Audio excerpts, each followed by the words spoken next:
And calls it a dirty deal, but either way, the agreement between the government and the Greens on pensions is going ahead.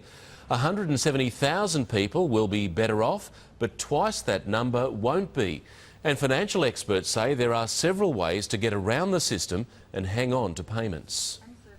Seated at the same table at a parliamentary breakfast, but these sideways glances say they don't see eye to eye on the government's pension changes. This is a reform that makes the pension system much fairer. 1 million Australians are worse off because of this dirty deal. A deal that delivers the government the Senate numbers it needs to pass its $2.4 billion pension cuts and a happy social services minister. The government's have-a-go budget is very much on the go. The government says its asset test changes mean 170,000 pensioners will be $30 a fortnight better off, but double that will be worse off, 91,000 losing the part pension, 236,000 facing cuts, and not just those at the top end. Many of the people who are affected by these changes do not regard themselves as rich. Within a decade, 1 in 2 Australians, when retiring, will be worse off. The changes reduce the asset threshold for pensioner couples from $1.15 million to $820,000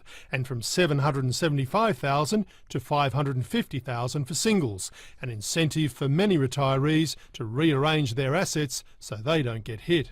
Investing in their own house is the easy way to get around it. Houses aren't included in the means test. And the Greens' price for backing the pension cuts?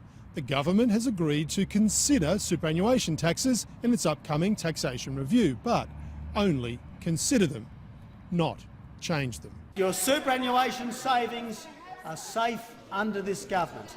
The Greens have been conned by Mr Abbott. We're going to see a change of government, quite possibly, within a year. And what we'll have is a blueprint for changes that can be introduced to the superannuation system. And in the meantime, his blueprint is destined to gather dust. Mark Riley, 7 News.